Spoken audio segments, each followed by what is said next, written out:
Because the police teyagana kidnappers. Yes. O ejennyonyole ntabamutwala wa kidnappers. Nti batusinga amaanyi. Yeah. Sebo nti ba kidnapper batuuka ku road block ne batugoba ne tudduka emisinde tugenda. So you basically have a dead judiciary. What is the import? Yo gamba nti kibazo tavuga. Because kugamba nti gwe kibazo gwa barateera is tovuga. That's the only thing is tovuga. Everything is okay. Negai tetambula. Basikolo pichi. So what was the logic in cabinet? Musigale wamu. Kati omusigale wamu ani agambye nti mujja kuwonja.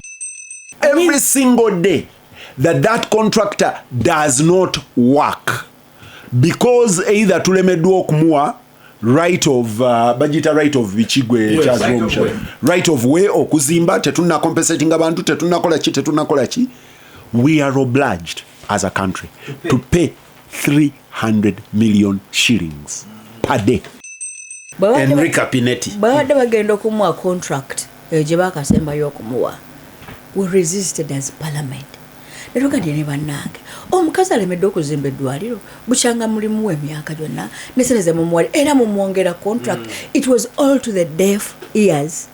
Eno roko seneze baze bagiwa simanyi ekola naggulu simanyi ekola tekola yemu ku cases zanneewunyisa nga ndi mbaka parliament nga mu ground zonna ziwerwe ne bannange roko temujongera ate mugiwa seneze ffe ekole ate tekola. Speaker yagamba mwagala kundetera buzibu. Wewawo state ekkiriza a clique okubba. That clique is not an entrepreneurial class. No corruption gye twogerako benefiting ani. These Chinese are repatriating every money zebakola companies zaffe ezaffe za construction zonna zakola pisinga ko obungi okitegeera. So it is to the benefit of the Chinese. Abachina tubatwalanga katona zone wenali RCC nayagala njolo obuchina obwo. Mena in real estate tova nti osanga ekizimbe mu Kampala in the center of Kampala kya myaliro 10 naye nga kimaze emyaka 10 tekiriko single tenant. Kyezikoze central kimanyi Peter ku inflating cost ya taka ya property. Buli akoze attempt okulwanisa corruption wane Uganda atomedde ekisenge. Ekimutomeza ekisenge lwakubanga obuli bw'enguzi buli ku nsibuko kwennyini naawe ogandi bakama ffe tebabulamu mu buki tebabulamu buzibu. Kati wabali mwana murungi and akawa mwekali they will get you supplementary. Actually omukyalo anita amongo oyo kati fa wamanyo okogeza emizimu ngino okumwogeza indibya babyingi nyonyonyonyonyo otekawo kikalimbwe kamula bintu binyoyira okumuteeka ku nnyinda awo. Gasimbagane ne bannamawulire Radio Simba osuzeeyo otya ampuliriza abali mu kwera mwebale mwenna we mukola ebifaananyi ndabyeko nina wano abampeereza nga beera either mu neighborhood zaabwe oba ku myala wonna woofunye omukisa okugenda okukola bulungi bwansi webale. Naba empiseeko nga obudde baabukozeseza kukola dduyiro.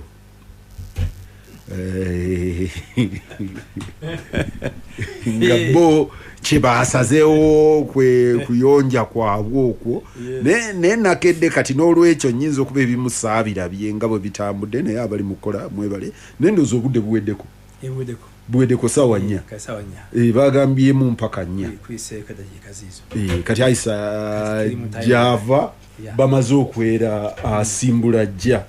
Ampuliriza Gasimbagane ne bannamawulire nina John Kakande nina Charles Rwomushana ye yayeze ekiwalaata yakijjeeko enviiri kyonna bangamye weekend abadde ayogera ludikya.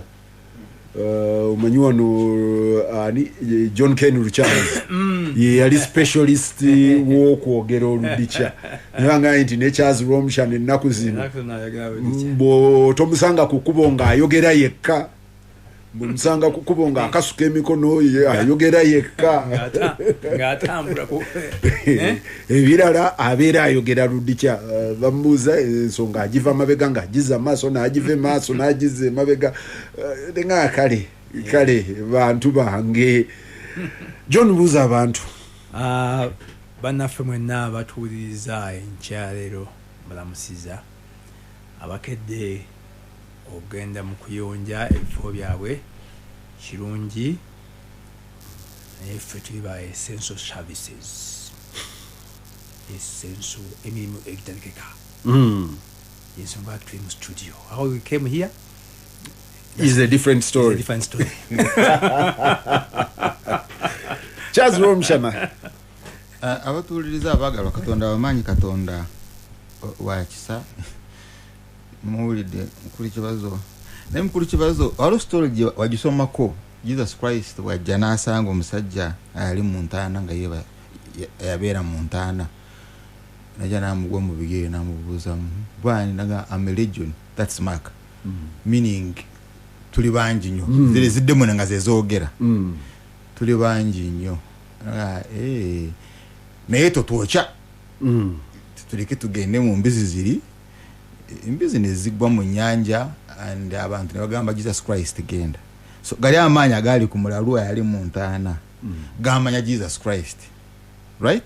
Olowooza gaali gasobola okulabula abantu naye mmwe oyo ajja oyo olaba naffe tumutya gaali gasobola okulabula abantu kakati the message of salvation shall be through parables. Bwebeera obubolooza nti bajja kukulabula omanya amaanyi amalala ebiveeko ngo gaasirika gaalaba Jesus ne gasaba ne kagenda mu mbizi tegaalabula abataka Omanyi John Rwomushana bw'atuuse ko Kakande Rwomushana oyambadde t-shirt ya Simba osobola okuyita ku road block naye nga nabadde nabagambye Charles asula wali stone throw away asobola okukumbawo ate olulala twali wano ndozo banga tugenda mu covid banga tumaze covid nga mission ya Rwomushana ya kutambula kuva wano kutuuka Lugazi ku bigere akomewo nyendo zo baya tuke mukono baya koma seta natambula 60 kilometers I would walk 60 so that was now 30 beyond mukono they going and coming back 30 now I make 30 40 so this is 3 so what is 3 on 40 kilometers mukono waitawo yeah natoka ngemba lao ani nange biseera biri natambulayo 26 to and fro wamu nga nzigase 13 nzitambula emifundeza naye olwokuba ogwasembayo ekigere ndoza nali nkooyi awo ekyanjawo nenninya miisi saddamu singa omuwala gwerateekamu olubuto mu senior one nga ne mu senior one around there singa teyalugjamu nalubadde nkuzaala so walanga ntambula okusinga omwana oyo asinga kibazo naye ekizibu kyenafuna bambi yalugjamu with your involvement by senior one with your involvement by senior one naliyise I was able to get target kati oyo omwana mwenkana emisango tegifa it was with his consent and cooperation and the facilitation so walabanga ntambula nkanga gwe nga weewaana ku 20 something ate nga nkuzaala bajja kwongerako musango ku charge sheet tulina okwongerako ampuliriza Gasimbagane ne bannamawulire nga bwe ngambye nti abantu bali mu kulongoosa gye balongooseza neje empisa abantu babadde batono ku luguudo nga actually kibaakoze basigaddeyo simanyi John gyayise bwe gubadde ate ono Rwomushana atuuse ekikerezi yayinza otugamba asanze booza kolansi babadde bamukuuta emyala babadde bagigira empisa envuddeyo nga bukyali ng'essaawa ey'okutandikirako n'obwekyo sisanze balongoosa naye ndowooza ono Rwomushana ayise aze nga mutambuddeko naye mwabadde mundowooza communication yagambye nti ebeerawo wakaawo ndongoose ewuwo naye nga nti bandikozemu ka adjustment olongoosa woosula oba wookolera kuba kati ngeze nentereeza katudde gwe gyoyise badde bakola waliwo omugaba buyita naye wano kumpi nesimba wammangawo nga ku mafuta nga police nsanzeewo omusajja nga era ebisaaniiko abikuŋŋaanya ki obuzibu bwe nga waawo kubiteeka kati wabanga wakava bugangali bwoti waliwo omugaba guyita Rumira It means it swallows. Ibintu bya Museveni ibyo biyita itamigeje wacho yagala kweta kulirezo. You see yaja kuleta programu ye katoyagala mulaga programu katata kuchukiri akufule mu Kasasiro ko lora kugamba cyutigeze ora abantu abera kumpira kitezi kitezi ye jindaba musobolo kubera wo ngeri je unya. Yeah, in other words, you're failing to have a solution for kitezi. The main central dumping ground ya Kampala, they can't solve it. So how does he expect my neighbor to solve his? Even when it has yatuka no kutaba Kasasiro mu Uganda yatabana. I think we are the only people on earth. No. Where? Yes, around that time nagenda okukeberanga Kasasiro. Garbage disasters. Garbage disasters. Ngazikola zitya. Ngazita. Chabika, oyo gomuliro go muka ne guta. Now that makes it worse. So you are saying you had an experience. How charge baja meaning no take it. So yeah, so the problem our ekizibuchafe is system failure. It's system collapse. Katwetaga wempewo imbuyaga. Just one round. Obukasasiro obutono boba obuvera because bakunganyiza obuvera. Most of the garbage is obuvera. Hips obuvera. Kakati is bakunganyiza singa wajjawo imbuyaga ntono. It becomes even worse. Siri bogamba babuwoche. Yeah. It's even worse. You'll be degrading the environment. So and then kataba debera banabera kunguda bakesisi. Oyisamu fino tracks bibiri nebiyiwetaka. Yes. Yes, the tracks bibiri nebiwa mwetaka munanka na mulugudo. Nga wazemo okufa. Ampuliriza Gasimbagane-Rwomushana-Obuli John amawulire wiki eno. Amawulire Aisha ali mukubajja omanyi kati bo basoose ku Okuyonja. Ne kati olaba John owente baatuuse. Now the other thing is mkulu kibazo is what is the import yo gamba nti kibazo tavuga. Because kuganto gwe kibazo gwa barateera is tovuga. That's the only thing is tovuga. Everything is okay. Negai tetambula. Baskolo pichi. So what was the logic in cabinet? Musigale wamu. Kati omusigale wamu ani agambe nti mujja kuonja. Maybe gantu muleme okujanga musura nga mutambula. Nakyo kituufu. Ampuliriza Gasimbagane-Rwomushana-Obuli Radio Simba. John tuyise mawulire speed. Njakutandika agasembeyo Haruna kana bitaliiwo atuwulirira naye ku line. Naye yesi constituency lockdown garbage lockdown Kasasiro lockdown ne kanali wali wasula wanaatuuka otambulawo because also kutambula kuli health bana Uganda.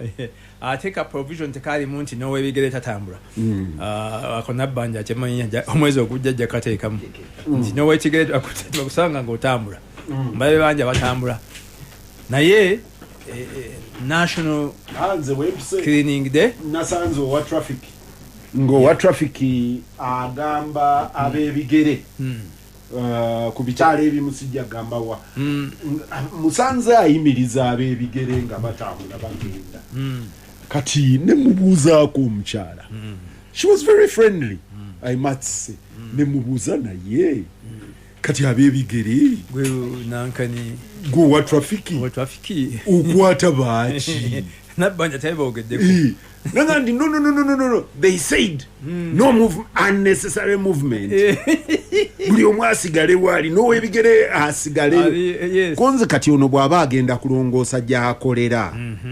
Yes traffic nanga said ategeko a number plate nangamba maybe nze sijja kwogera biki byambu naye ng'obadde ovuga. That's true. Ate gwe tiyakuyimiriza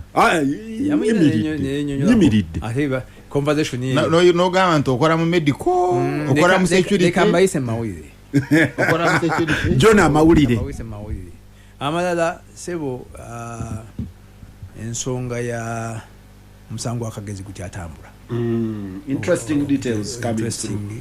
Simanyi of course ngeri ya court nga wemanyi tuyitwala nga bize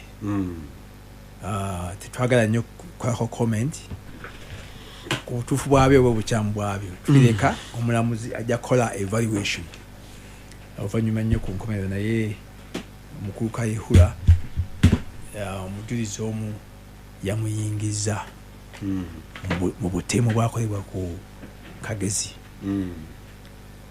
Ebadde story ennene nnyo ate nga manyi katulina mpapula 2 Bukedde New Vision so tulina n'obuzaavu obuzaavu naye abasomi b'obuzaavu right siri 3 East African tumusoma Nation Media Group Nation tumusoma Nation East African wanajja kubanga Nation Media Group ne Nation ndandowooza nti naye ku board lwaki tokisamalayiza Nation Media Group lwaki tokisamalayiza tasoma amawulire siri musomi wa Nation na East African nze ndi musomi wa Nation kakati omanyi nakumuloonya fa aba Nation era tukyasoma bwe masi musomedde ku online abansubye wano twabanga ne Tamale nga ffe tusoma Nation. Yeah. Yes. Along the way, Tamale ne Mugamba asomenga ne Standard. Standard always has interesting angles. Standard. Nenga Tamale yalina ebizibu bye n'aba Standard. Standard yali Nation monitor wa Kenya. Nga tebagana na Kibaki. Ne leero tali very popular with the regime. Yeah. Sebo ensonga za Lukwago zitagenda maaso. Omulamuzi waliwo issues 2 ezibadde nnyo mu kooti bail ne trial. Kati bail ebeka ekyagaanye omulamuzi alinga agamba nti trial egende mu maaso eya Lukwago kubanga ndeyo yawadde schedule submitting nalinga ndabagundi ani the trial of the main case or the applications for bail balinga nti yawedde kubanga wano walese byonna bibitaagisa nakinaki okay bayogambye bate tesimanyi basubmitinga ku bail basubmitinga to evidence bail before they munamateeka omu and ebyo I'll give my rider okubimanya kwange kutonotono ne munamateeka omu gwe nasinkana mu kibuga ennaku zino ekizibu kyabwe nti bw'osinkana atali waakuno simanyi oba etteeka ligamba eyo ali foreign influence oba naye oli yabadde ampa entaputa asomeseza bannamateeka abawerako mu South Africa ne wano ng'entaputa gyampa ngamba nti for you to prosecute misprision of treason you need to have successfully prosecuted treason. Nti misprision of treason cannot arise without treason. Has to arise after from treason. The treason. Nti the treason has to have happened. If the treason not there. So if the treason happened, yes, then the misprison happens. Nti so one depends yes on the other. Era nangamba nti it depends on the other. Nanga nti emirundi egisinga I agree that you were in treason and you did not report it. Ndoze ekyo kyabadde annyonnyola yagamba nti emirundi egisinga aba prosecuting anga treason nga babigatta wamu treason n'abanga nalesa charge of treason ali attach kweli nti naye ogumu bw'oguteeka gwokka separate gusobola kuyimirira nga guli ogumaze naye nkugambye nti obukugu bwange sibuyina Aisha jide nomanyi ijabu mu kuboda boda John Malayamba wulire sebo ne issue ya kawa kubanga empewo ya boda emosango gwa munaffe wa Gasimbagane Muhammad Mwanga Kivumbi akyabuze omulamuzi ndoze ekisembyeyo mu kooti omulamuzi yagambye nti olw'okuba tetumanyi ani amulina naye you are misrepresenting. Gamba bakyamugaanidde togamba nti akyabuze eyalabikako abamukutte gamba bakyamugaanidde poliisi yadmitinze nti baaliwo gamba bamugaanidde correcting nga togamba nti akyabuze naye kati ndi ku mulamuzi kubanga omulamu sigamba nti kyamugaanidde then abatabuze nekirala osobola okusuula njoga ku mulamuzi soogera ku badde abamulina omulamuzi nsonga ki gye yawadde obutagrantinga habeas corpus nti mumuleetenga mulamu oba mufu mu kooti yagambye nti olwokuba tetumanya ani amulina nolwekyo siyinza kulagira muleete amuleete weewaawo kyawadde clear attorney general kyera nokudde salabyewo response ya attorney general kubanga yakiikira gavumenti ate ekirala webamukwatira poliisi yaliwo naye muwevinga down era poliisi yakkiriza kitegeeza poliisi nti ffe twamuyimiriza naye si ffe tumuyina mweko baana mwembi oli yamutwala nammwe kitegeeza gavumenti yemulina mulamuzi yandiragidde poliisi muleete kubanga yerabikako omanyi Charles ono yali musiye nga baleeta the writ of habeas corpus the essence of the writ of habeas corpus ebeera issued against the state nga state eragirwa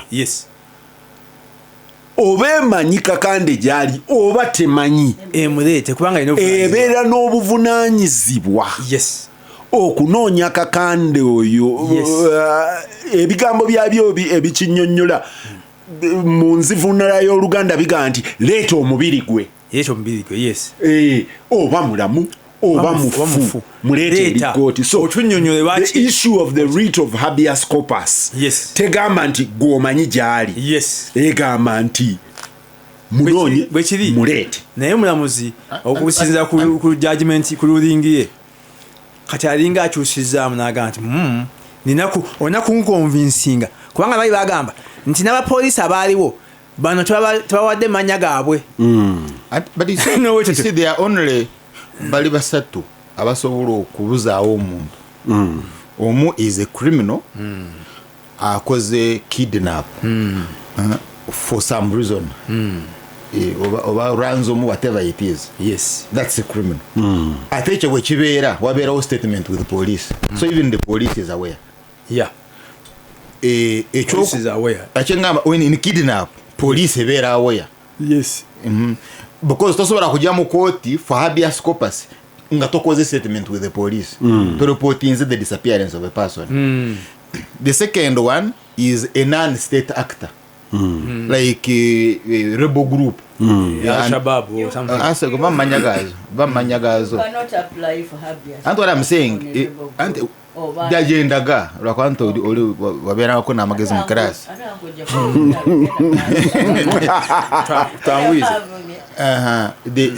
so if it's a rebel group and a state actor aleta ogenda mu kooti no so the writ of habeas corpus only ekola to the state not so omulimu gw'omulamuzi gwandabadde only one simple thing produce you issue an order to produce cut then you state the body the body alive or dead because by the time wengendera mu kooti mba sure amina is the state and in this case it is the state because the police teyagana kidnappers ejenyonyole ntabamutwala wa kidnappers nti batusinga amaanyi sebo nti bakidnapper batuuka ku road block ne batugoba ne tudduka emisingi so you basically have a dead judiciary.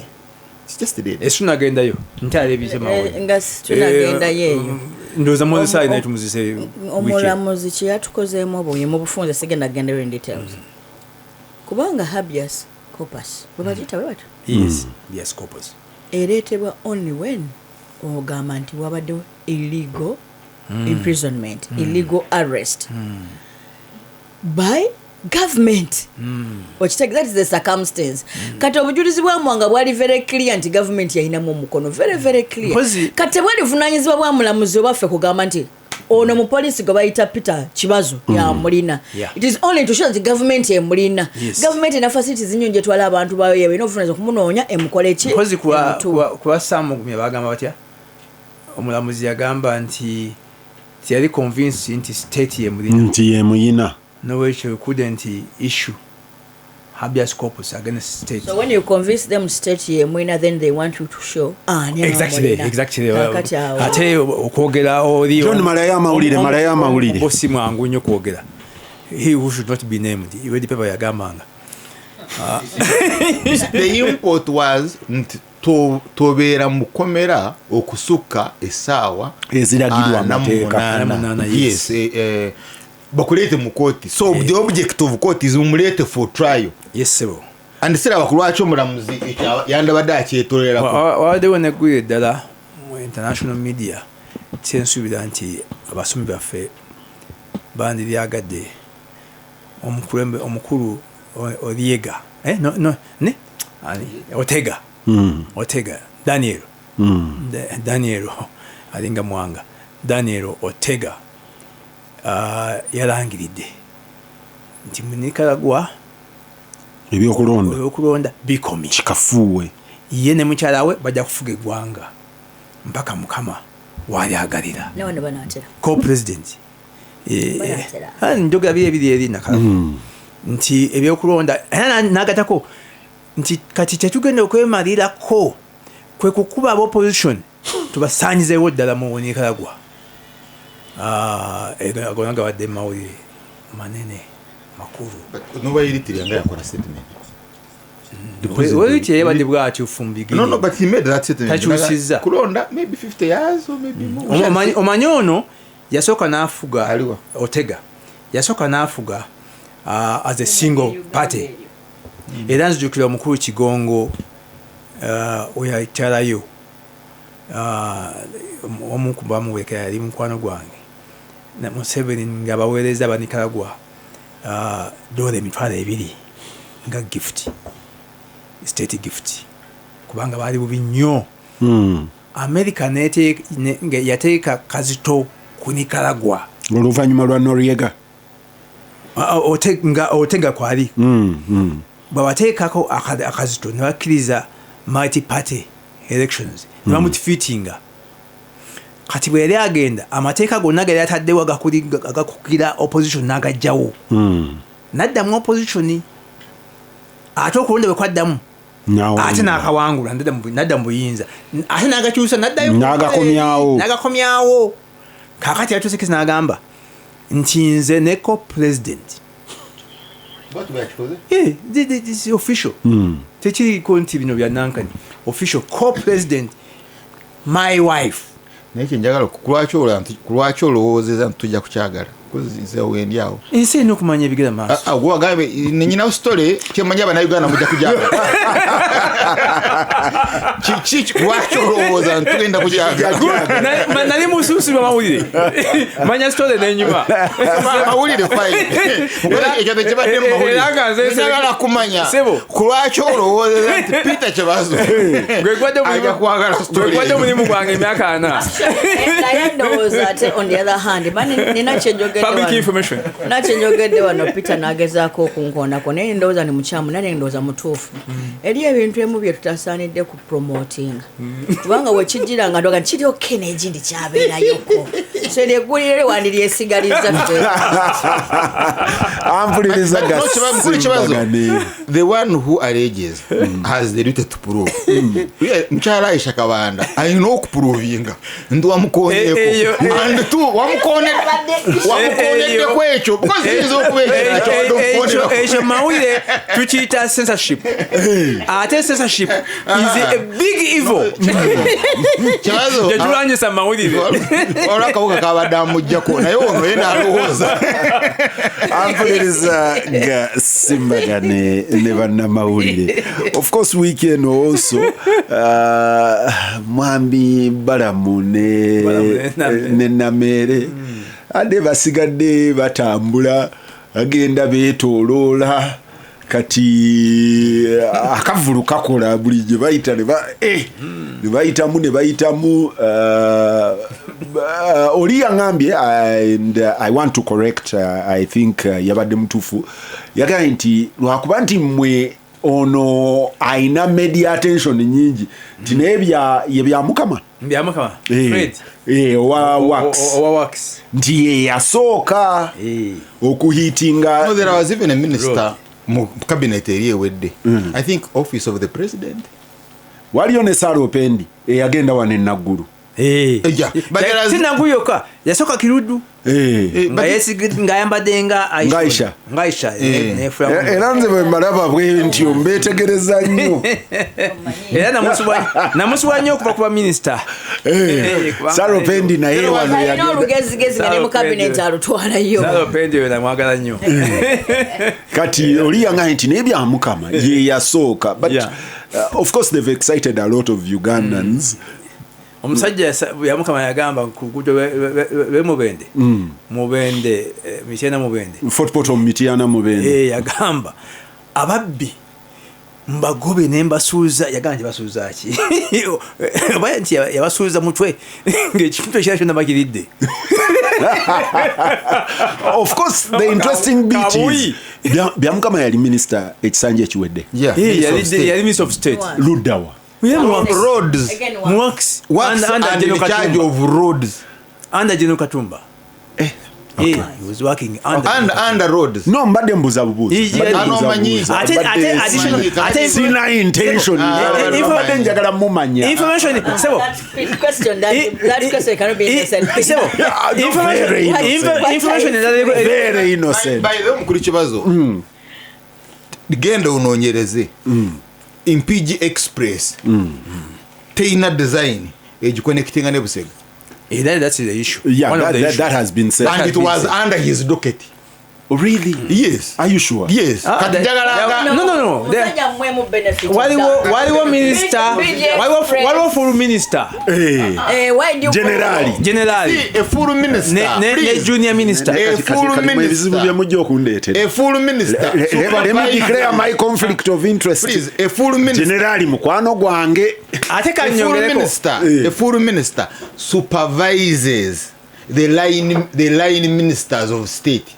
So omulimo gwa full minister was to supervise nga tunakoleza minister bya Mukama linda kogwe bya Mukama azemu last term oluluji lwa Mpigi Express Highway is not a 5-year project yatandika last term yatandika mabega bitokojele emyaka ngama 15 years and works yaliwo 15 years byabagambi sobola kunenya but you was the designer 5 years ne proposinga Kibuye Busega Mpigi. Busega Mpigi. What I am raising Kibuye na bamuteka ku stand still. Enaku zino ndaba bakola another lane ku Queen's West Mine under which program. Ne bali bayikula. I think it may be one of the Afghan roads. And they have cut trees. You've mixed issues. Imagine okola oluguudo sente nozo consuming nga toyina design. Design way na design taking into account interchange no chengamba yes kadena katebera express chi bobanga uyina Kampala nga teyina ngeri je connection mu express and you cannot say that the line minister of state yaritamanyi no that was even before now before I left New Vision try to mazok publishing that story that nga kagina achai na mu office. Yes, because it was originally done by UNRA. The interchange. The Busega Mpigi Express. Ne Northern Bypass ne Expressway. Ne Entebbe Express. Terina linkage at all. And I'm saying that's a story which came out 5 years, 7 years ago. I agree. This line and the old money didn't read the story. I'm surprised. If you have that and kati mwe ekizibu kye muina mwali mulooza mu aba New Vision abasoma era kati takyasoma mawuli nze bangamba bw'oba omunoonya owandiika mu monitor toyina kumunonyeza mawuli you see bw'oba ogamba nti ne New Vision yakiwandiika you see here you are making to get a loan oyina kuba nga oyina project a project design and you got a loan n'ogirya n'ogimala nguno minister kwali the minister of state kwali yagisanga nga minister wa state please weyagisangira because teyamala nayo lunaku lumu. You get yamala nayo beyond omwaka. Even Thomas Taiba went there. He must act through the full minister. Went where? Yeah. Thomas Taiba went on that road. Nga bakatandika session ya Among.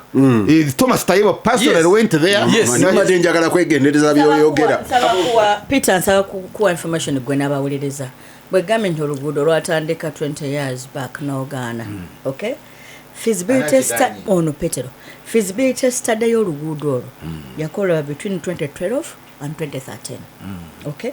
Government ne adapting a road design yaro in 2014. Myaka emeka gitambudde. That's more than that's more wagambe 15 years one. Kati oluguudo n'olutandika ne awardinga contract n'okutandika okutambula oluguudo in 2016. Emyaka emeka kati byabagambi go badoyogerako first of all Muchala Aisha Muchala Aisha okimanyi bulungi kubanga gotambula ngene butambala ekkubo lyameramu omuddo ili express lyameramu omuddo 3-4 years ago. All that time kankome okugwe yadawuliriza Katumba Wamala General mukwano gwa Peter Chibazo. All that time the constant figure has been General Katumba Wamala mukwano gwafe. Tetusobola kumu exonerating akobeza obyampije because the only thing you can it was under Kagina. No, the only thing where you directly under Kagina. It was UNRA. It was UNRA. No, Chenga the only area where I may not exonerate. That is one of the reasons laganti bine bitongo ebiri nyankane mu mukuru Chibazo cross political supervision. The only area where I may not exonerate mukuru Katumba Wamala kutuwa Rugambo ntoli ali responsible. That's the only area. But the show government bonna kuva from bottom to bottom. Kuva to bottom kutoa ko bottom. Ntibalite bamanyi ntolugulo terwina designer connecting. They all knew. Mukuru Chibazo point endaje okukua ko about this byabakama. Byamukama? Nowadays bamawulire I think 2 days ago ngwamwandiseko nenga nti okay mwana wa mulwanyi Tata Way was a big financial, according to the story I read, was a big financial of NRA. Why is he there and why is he talking with confidence? Umanyu mu government eriyo aboga with confidence. Ate eriyo abalala bola banga. Like a Mao now. Mao is Mao talking. Poor man Mao is just there. Speechless. For an unknown reason.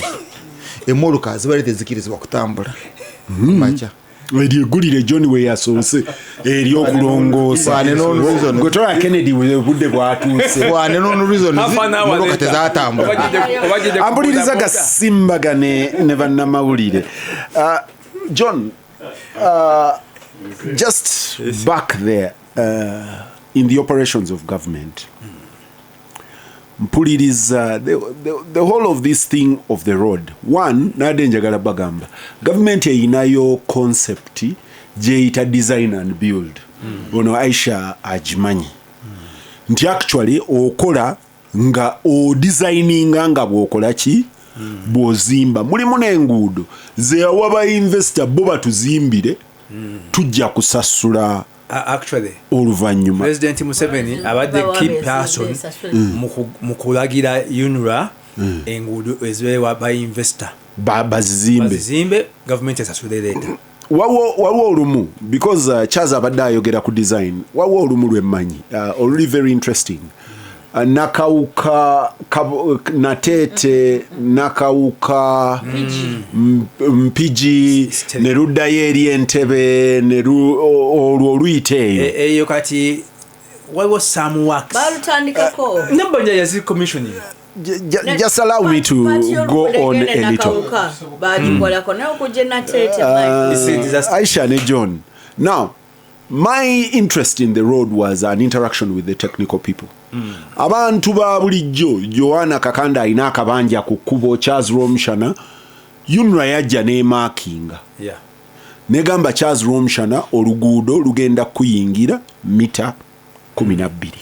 ne bateekako x ne bateekako x ne bababala ne babawana buli kimu ekisooka ne babagaana okulima ne babagaana okuzimba ne babagaana okukola any further works that may charge government any more than what has been era ne bababalirira as of that time. as at that time. Abantu ne baguma. Yeah.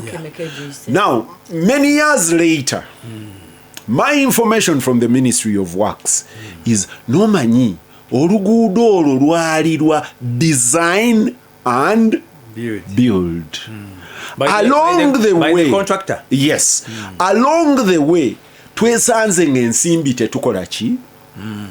Tetuyina. Na anti-government is taking a component ya compensation. Yes. Therefore, government has decided to shrink the size of the road. Okay. With the CIO? So Gasimbagane-Rwomushana gye mwali mulidde mita 12. Tebayazirya. Twetaagayo 2. Ziri 10 zo zikozese. Wabula Charles okumala emyaka 8. Abadde talikozesaawo. Mwamugamba kola ki? Tokozesaawo komaawo. Mita 8 zaali ziyita mu nnyumba ye wakati. Olumu n'amabaati n'agajjako n'agenda. Now worse, the graders had gone through in some sections of the road and demolished the structures and graded the width that they wanted. Now the ministry says, but wait a minute, we don't have that nature of money. Shrink the road to this size. Abantu balina okusasulwa. Wanji? Balawyers bategeke okubaako. Kati anti wakisega nti sente siziyina. So the design and build is also an interesting phenomenon. Mubadde wano nga mugamba abantu abasinga wano bamanyi Enrica Penetti. Mumumanyi ku Zimbabwe next to my home. Bugolobi. The project ya Bugolobi. Mumumanyi ku coffee. Mumanyi ku Lubowa. I need you to click Coffee. To click a little bit more. I think she was assigned, if I'm not wrong, 7 roads. With the direct instructions of HE. By the way, ebintu byavirako ebizibu betkami IGG bintu byanguudo. She wanted to audit those roads and I insisted. By the watochimanyi nti ne high court yamua order not to investigate roads. I didn't know. IGG, yes. So Enrica Penetti. Ani are seeking an injunction on that case. Unra, okay. No, the contractors are China. Okay. On one of the roads, and I'm going to use information that has been published. I'm not going to do the 7, but on one of those roads, after UNRA had designed, appraised the road and done its BOQs and put a price tag, Penetti presented the same road with an extra $117 million, extra 117 billion shillings, and it was granted to her. Unfortunately, she hasn't yet started. Abadde akyali busy kudwalira e Lubowa. So tebana bakumwa sente za kurizimba. We raise noise in parliament. I don't know Aisha yabadde in parliament. So John, Yes, sir. when we have all this hula baloo, one about the roads and who is doing what, where is the real problem? Is it a procedural problem? Is it bubbi bw'aba engineer? Because nabo bungi. I remember my friend Elias, poor guy, he's now in prison rotting away. Elias raised a red flag on roads in Kampala. I know. Na kuba file ku meza. Yeah. Era nagamba Chofa togabye. in one of my tweets nagamba MK. Nti naye omusajja ono yandibadde ally. Bw'oba oli lwakulwanyisa Bobbi mu Kampala kubanga yabadde leading figure mu kulwanyisa obunyazi mu Kampala. Naye ate wabanga is at the receiving end. Areas. Bw'okuba ate instead of the thieves. Avaawa? Avaawa. Masaka Kalungwe. Kalungwe. Now, Elias raised the cost of roads in Kampala, Yes. and it was very interesting Yes. that the cost of constructing a kilometer in Kampala Yes, had you was almost at the Dramatically same gone up. rate as where we were building roads nga tuguze ttaka nga tugenda ku expandinga tugenda kusala ensozi naye nga wano wali ofuukuula luliwo togenda kulugaziya eyali amuddamu naga nti tugenda kuzimba netooyi.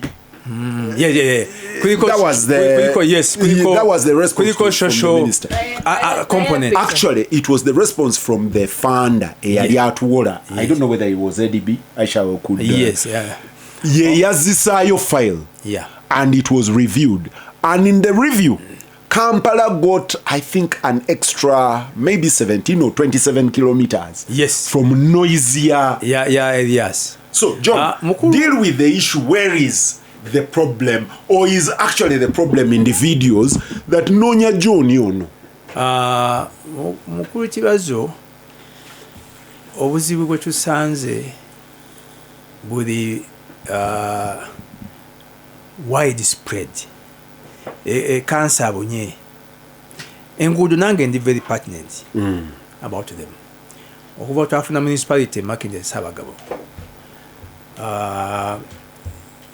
batuwaddeyo projects z'enguudo nga ziizo ennaku ezo nalaba ekuba erigendeka naaba likoleddwa bulungi naye era still nalyo eryebeka lirinaaba John eriyo aba New Vision abaŋŋamba mbusiba kubye nnyo Musomuze is missing the monitor.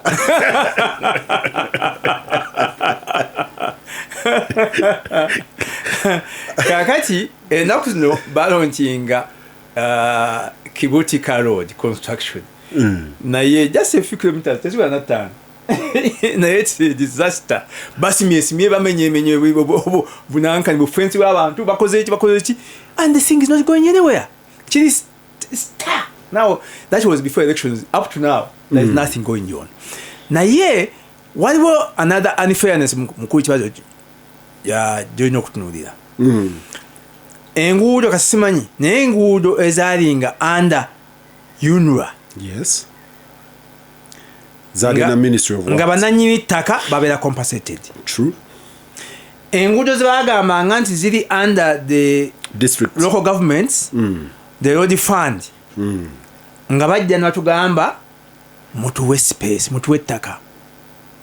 Okay? For free kubanga ono bulungi bwansi. Ekubo ligera kugasa mmwe. Ate kakati ennaku zino mu trade order nafe abawaayo ettaka newesanga nga akaduuka ako kasembedde nnyo ku kkubo baga nti kano kalabika bubi kamenyewo oba kalinovating naye nga first of all tutte space yange yabwereere ekabasande eyo Aisha gyava bwe baali bakola kuba okuva Mpigi Gomba. I have my close relatives near Kabanda town.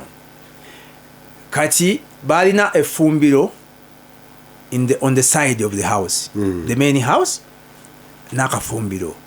Kati basalawo compensating akafumbiro. Nebaga nti main house yosuda compensating. Teri mu reserve gye twetaaga. Nenga nti ate akafumbiro kali just on the side.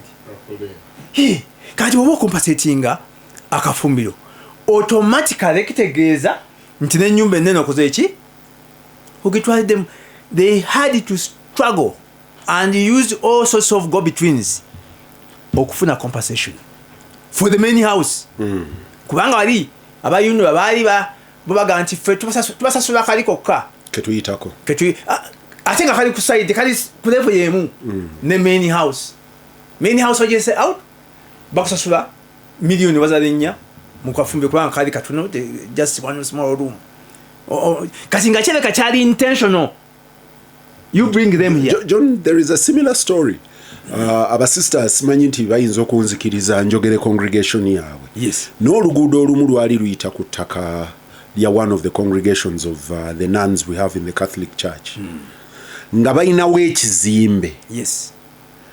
oli n'ababalira n'abaga nti kizimbe tetugenda kitwala kyonna naye wano mwazimbawo olubalaza oba lunene oba ekizimbe tugenda kiryako piisi era eyo gye tujja okubakola ki compensating.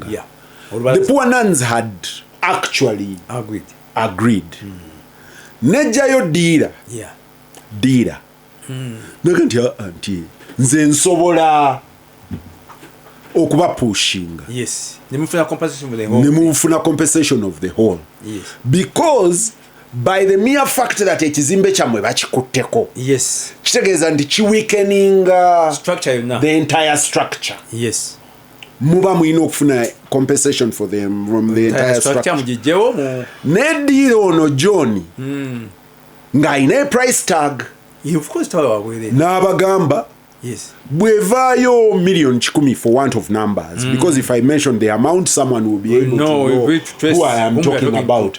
Yes. N'abaga nti bwe nzijayo $1,010,000 nti tebajja kumanya baluwa nti bwe nzijayo 10 nemutwalako 6 ana gange naye ng'enkaaga nene nnyo okusinga kuli badaga okufuna.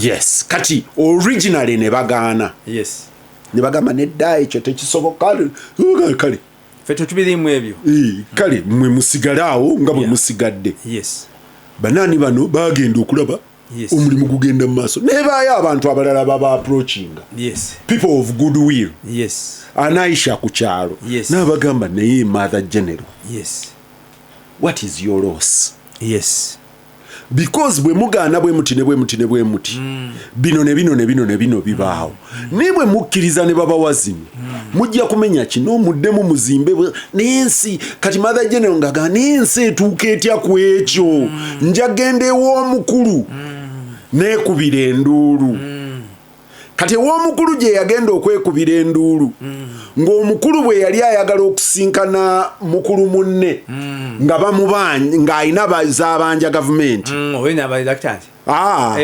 waaliwo ddiira wakati ekyo kijjukira the late Archbishop Sepiria yatugamba okusinkana omukulu okubanjayo ssente yakozesa ddiira mutuuse kakati ng'ono mother general gy'alaze amugamba ntuusa ndowooza omugenzi namugamba omanyi nti kwata ke bakuwadde.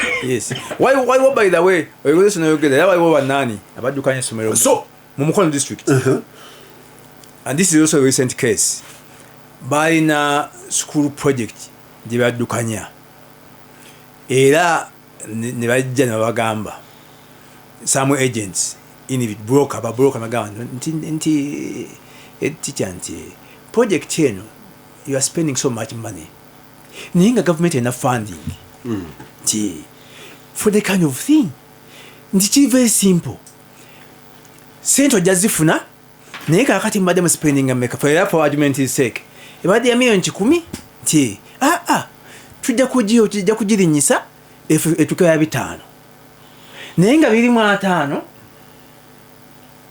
zaffe kati yali the teacher was buying in naye management committee negamba overawarded body oli byogera otya nti Catholic school omuli abasajja bakatuliki nti nabo bayise ekyo ku school management committee ne bamugamba nti nnyabo bagamba abo ensimbi zaabwe bazitereke tukozese ezaffe naye issue y'enguudo erimu obubbi at different levels simanyi ojjukira bamugemereire investigation on the expressway.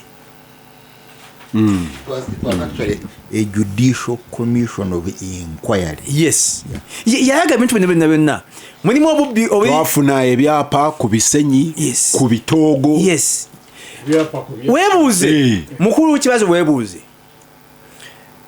kasogedde mukyala bamugemereire presenting her report nagikwasa president the appointing authority kubanga manya bamugamba gwe toteekwa kuwa public report eyo era werifumira wonna oyitula bakatuvaamu omukulu nagikwata nagisibira mu drawer ye. The report was challenged in court by dot services.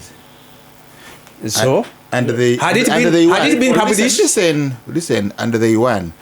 Then omukuru n'alagira those services tebaddamu kugiwa contracts. You remember? Yes. Temuddangamu kugiwa contracts because yatutwala mu kooti. And eventually ate n'addamu n'awandiika n'agamba nange mugiwe. Yes. Naye report yennyini. You see the individual, the one petitioning. Bali basobola okujjamu that aspect. Naye the entire report was embargoed to this day. Ampuliriza Gasimbagane ne bannamawulire ngampa Kennedy omuzindaalo. I just get to remind myself omanyi ebintu ebimu tubitunuulira nga birabika ng'ebiri unique wano. Ne I have said variously that one of my most telling development piece of literature kitabo kya Dr. Mahathir Mohamad eyali president wa Malaysia. When you read the two, actually the three, from third world to first world, ekya Lee Kuan Yew, The Singapore guy. Singapore was a romance. Lee Kuan Yew presents himself as your good guy, akoze ebirungi neki. Dr. Suharto bw'omusoma bakuwa outright dictator. Yeah, bo mukono gw'ekyuma ku mmeeza n'akola ki n'abeera ne corrupt cohort ye n'ekulaakulanya Indonesia through the walls. Abamu ne baagwa, abamu ne bakola batya. Dr. Mahathir Mohamad seems for me the most realistic guy. Aga nti ensi okulaakulana, you need a certain component of accepted corruption. And he lists the areas of corruption. If you read Mahathir Mohamad, one of the core areas of corruption was infrastructure. I don't know. One of the core areas of corruption for his development was infrastructure. You have to say yes. Kankujukizeeko. President Boye, okay. But I tukyasinkana president mu State House enkadde nga akyasinkana ba editor under nepa kati yabikansolinga nga tebikyaliwo nga omukulu kye akyali mulamu nga akyali Mukono gwa Rwomushana nga akyali mu confidential splitting the atom yakola balina balina an exchange an argument mu kiseera ebyo byali bya debo kaijuka nani eventually that statement president yakola nakane bwana kye corruption does not stop a country from developing. And that's the statement here, Dr. Mahathir Mohamad. My interest is to ensure the thieves don't take the money out. Nakiddamu ne kukamya to lifestyle audit. No, don't scare thieves. Bajja zifulumya. Zinakedizo tezija kubaawo. Kati bw'osoma the self-confessions of an economic hitman. Bali bamwitani packing I think John yali John naye ngono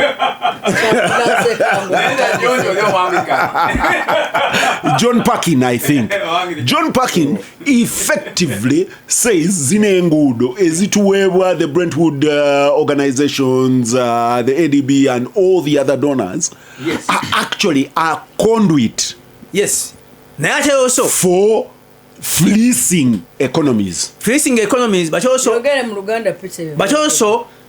trapping those countries into a debt. Infinite debt. Yes. So they are mortgaged permanently. Olwaleero njagadde okubeera omuyizi okuva lwenzize ensirife nga disappointed by what has been going on. Ate ng'oli muyizi. Nga ndi muyizi naye ngenza okutuuka mu kibiina nga waya teziriiko. Because of what happened today. Omuntu bw'agamba ntunuulidde abantu all of a sudden mbaddeko ku TV ku makya nzija nga ndaba road block ku makubo. We are supposed to be cleaning. Naye mulina okubeera mu road block naki ate n'abapoliisi balina obukyafu ewaabwe okitegedde kifo ky'okugenda okwerongoosa kwegamba n'entunulira gye basula ewaabwe nti ekintu omuntu omu bwe yagamba nti parliament needs fixing. It is not only parliament, it is the whole country. nze nakava Mbale nakomyewo ggulo nabadde sigenze ku bya LC1 nga bwe nali mbahulira Mbale ewaffe amaka gaffe galinga mu koona bwe gati waliwo kampani emu yajja ate ya contracting endala okusimba emiti gya data ne bakuba ekizimbe kyaffe ekimu ne bakyonoona ne tubawandiikira ne tugendayo you know according to the Londoza road reserve is 15 meters from the center of the road guno omuti guliko 18 meters so illegally in our place for some good time good damage nze nyumba bwe twawandiikira kampani eyo ne tugendayo ne batugamba omuti si gwaffe but interestingly they had the photo of one of our buildings that was damaged okitegedde kati ne tukola research ne tulaba abalina kampani gye bakola ki era awaliwo embaga naye mu area yaffe kibaako kimanyi basanga waya z'amasanyalaze ziyita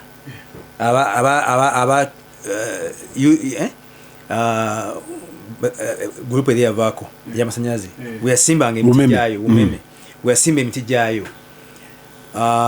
amakampuni abeisufa gaze ne gongerako agaddata gonna gateeka awo awali omuti gw'amasanyalaze ostensibly I think to avoid the claim interestingly earlier on mba ngenze mu live nga nkyakola mu Coca-Cola ngenda okutuuka eka we tukyamu okuva off the road okuyingira waka basimyewo aganya kyenakola nali kyenakola ettaka lyonna nendeeta abantu ne tulizaamu nenyingira okay let me be a saboteur but do you know what happened ku makya bwe bajjanga ndeseewo instruction tewali kuddamu kusima wano ng'ate baasima munda where I have a land title gayi bwe yajja interestingly nga tumanyiganye twateesanga ku kimeza kya radio 1 ku obligato nangamba Kennedy abali tobalabula kati nga bayise mu nnimiro y'omugenzi maama Lumonde bamwonoonye na buli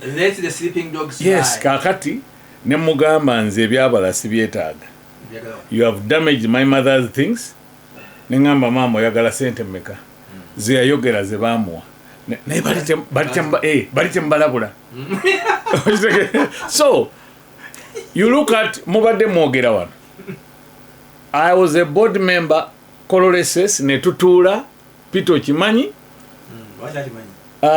akimanyi muntu wange wakesisi nange nebirala twakozesanga ekisaawe kya Coloreses nga kesisi kati nga waliwo essomero mu neighborhood liwandiika amabaluwa ne lisaba nti tukozeseeko Coloreses yatandika 1954 lino lyo lyatandika 2005 kati wali Peter alina wabadde ayogera ne ngamba nti ekyapa ku kyapa lino erya 2005 ne ligenda mu land commission ne ligamba nti they are the sitting tenant bo bajja 2005 kololo ya 1954 land title ya kololo egamba for use by the Ministry of Education brackets Coloreses that was not the painful thing bwe tutuuka mu board abakulu abamu ku board ne tugaana kati mu kugaana we were about 15 and only 2 people refused nze waliwo ne reverend bamuyita awodi kakati ne tulwane wamugemereri ne tutuuka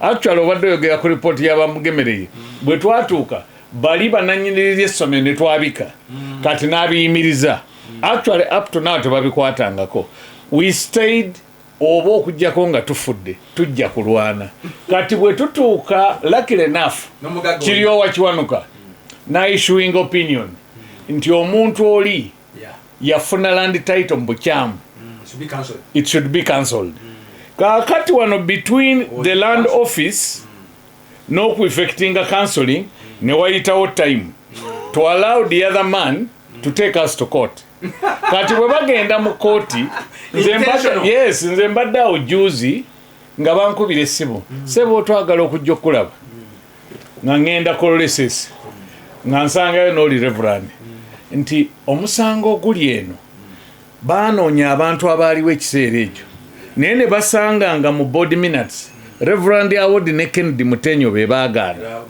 be balina okubeera ba witness baffe. Kitegeeza nti tewaliwo majority. Kakati mwali ba minority. Before nedda mu minutes ffe twali minority.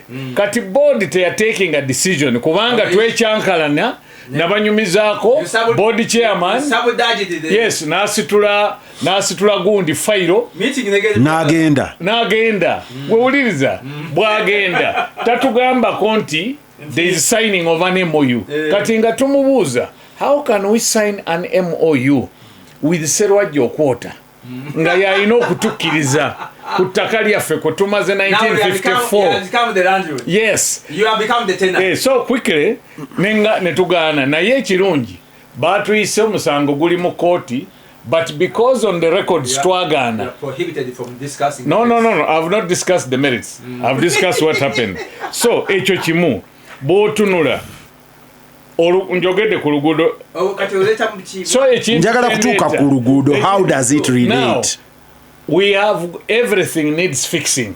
People don't do things for the good of the country. Oli atula ku board nga ye nafunirawa nakola kikyova olaba nti sister oli bambi Mother General Archbishop yammalamu amaanyi. Me, I would rather fight to the end.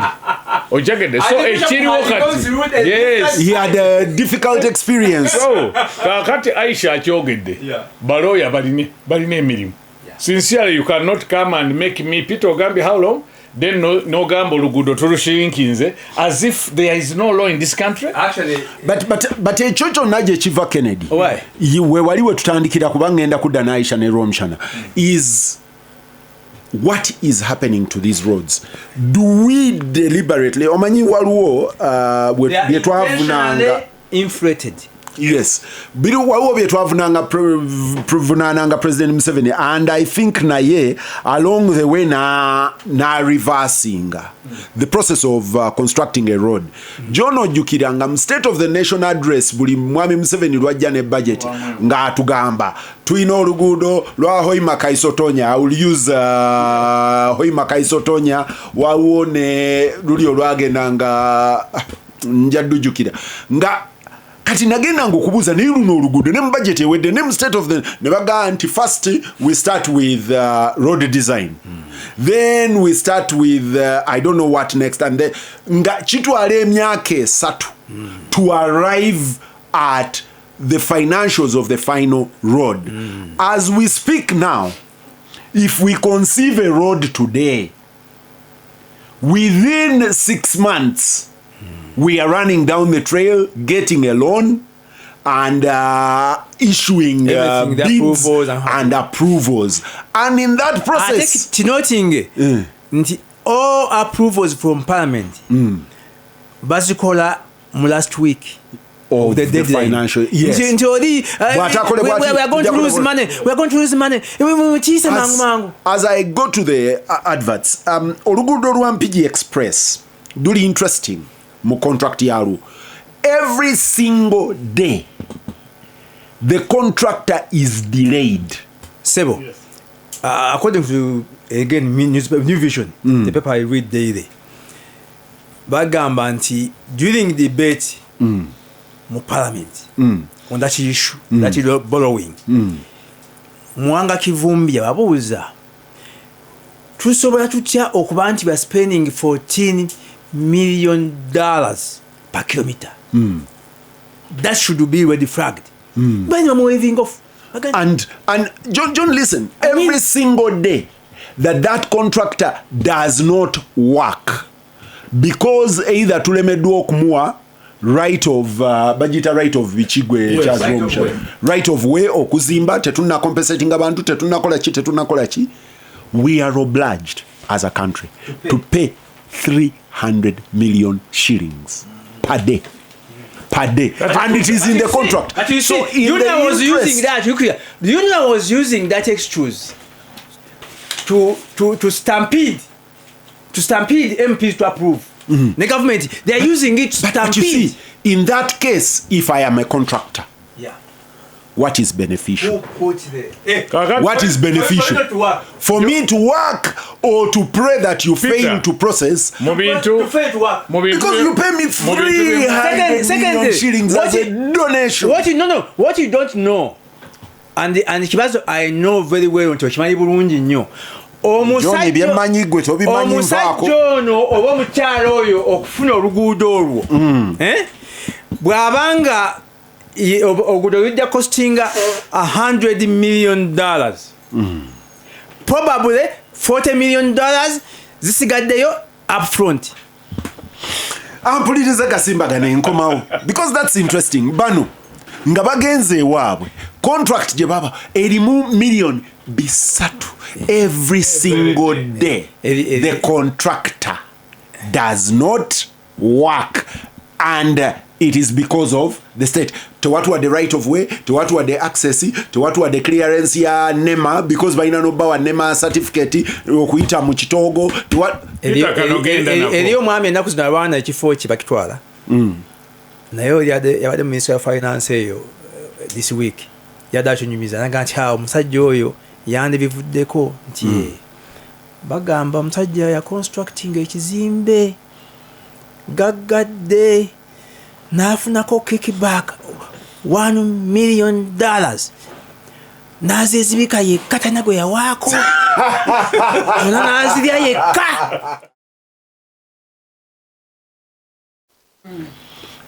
Gasimbagane ne bannamawulire Radio Simba. Peter Kibazo mu studios gikwanjulira John Kakande, Kennedy Mutenyo, Charles Rwomushana ne Aisha Kabanda. Oh my God. Formerly of Butambala.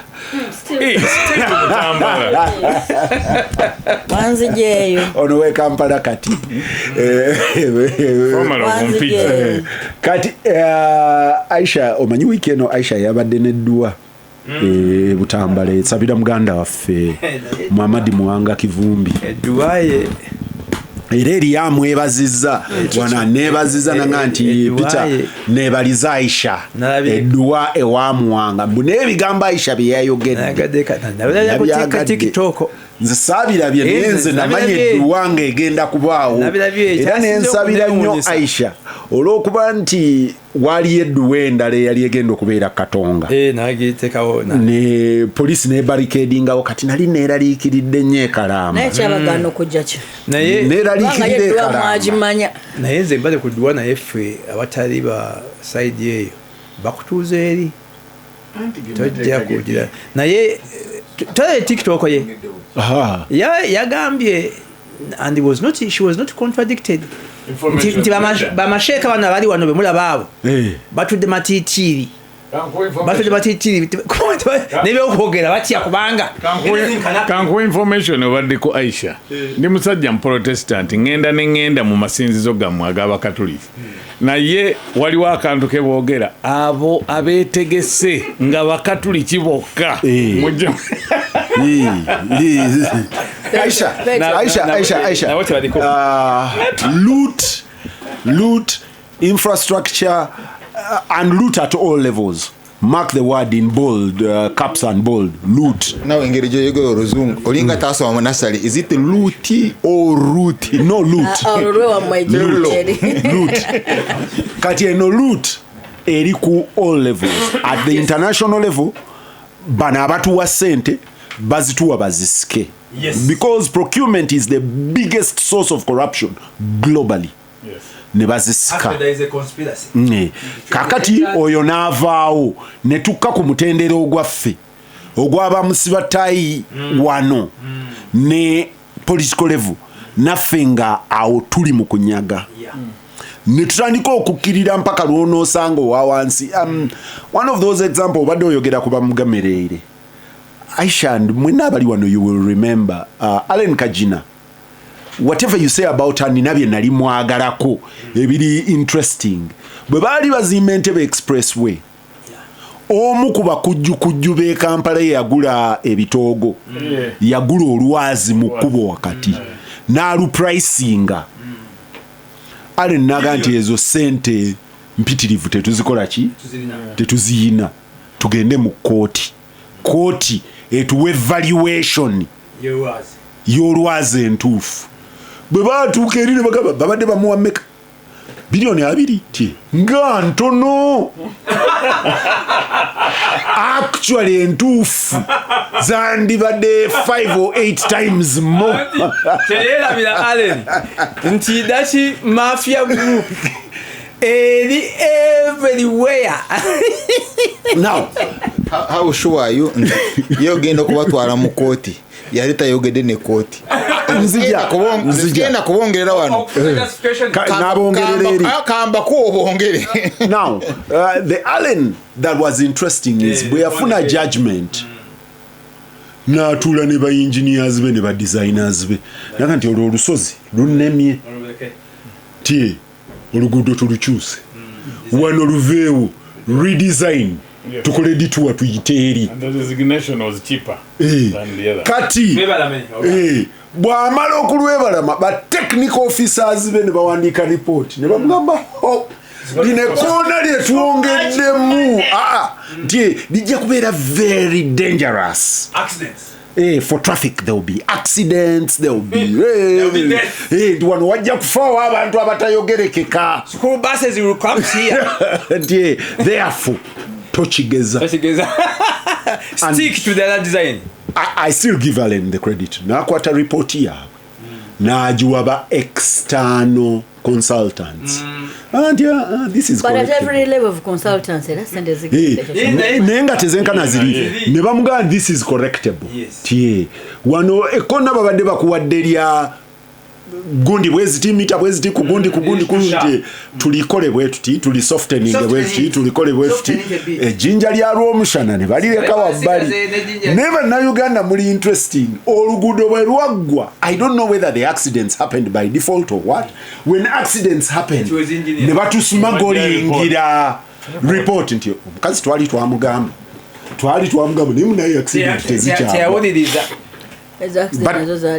but Aisha the loot and the looters onkoze bubi n'obadde ompita ate n'osooka onziza ebutambala ozedde ddala bubi nnyo mudino wange n'ogikyusaamu kale kansoke nebaza abajja va mu dduwa sigo ntuteyo pita oleese byaki tebyali byangu naye abajja bajja beebale ekyenjawulo kyekugamba okugamba nti nno baseeka bali ku bunkenge basomeddwa enkwafu mu Luwarabu bwe bamala nibaga eriyo weddini omulala asaba nga tebongeddeko kigambo kya Luganda n'ekimu ate 6 ku 10 ku baseeka abajja tewali ajja na jjubba omanyi nga n'agenda okusoma edduwa ayambala ekkanzu atekako ejjubba aga nti there's another big thing they put on bajja n'ekkanzu nkalu aga nti munnange wade lumanyi bina ng'omusiraamu wa bulijjo musanga tutonkwatako naye alhamdulillah bebale kusaba Katonda atukwatireko abamu tuteekateeka genda empijjo ku poliisi sijja byogerera wano okubanja omuntu waffe Petero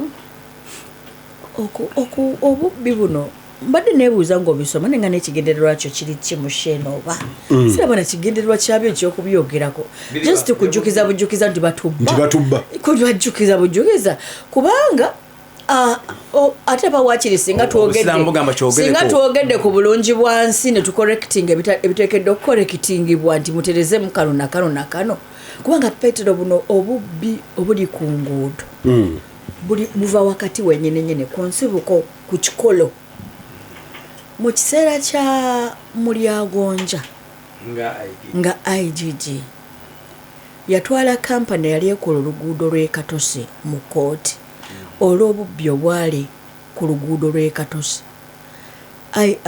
Attorney General n'asala eddiiro n'abeera ku saidi ya kampani mpaka Mulyagonja lwe yawalirizibwa n'aga nti IGG tukujja ku musango gwaffe guveeko tugenda kugwewaleza kati level y'okubanga the Attorney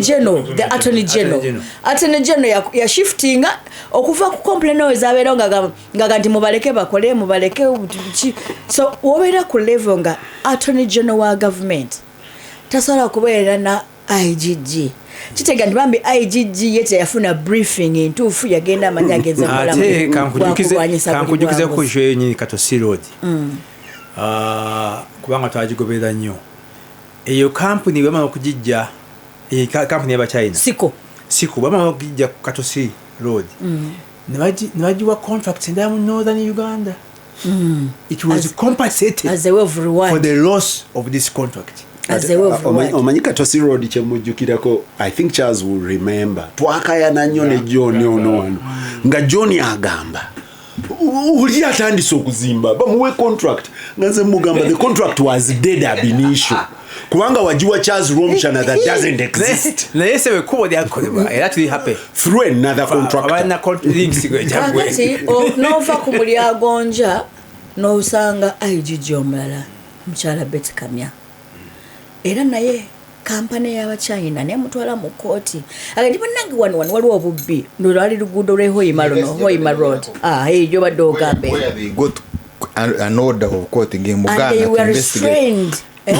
To investigate. IGG na Attorney General n'atavaayo ne government n'etavaayo bana balwanirira sovereignty sovereignty yaffe sovereignty ne mutavaayo ng'omukyali n'agamba nti temututunulamu naye nga sente zebaga nti temututunulamu bannayuganda bagenda zisasula ebyemugamba simanyi build and biki sente babeera abanga abazituwoze abalinga bakola buli kimu naye mubasasule mu myaka ejijja mu maaso n'olwekyo zibeera sente z'Abannayuganda. Indeed. Okay, n'olwekyo tulina obuvunanyizibwa office yonna enoonyereza ku buli yake erina obuvunanyizibwa okulaba nti buli nusu efulumya additional information ku mukyala Mulyagonja Justice Mulyagonja bwe yali IGG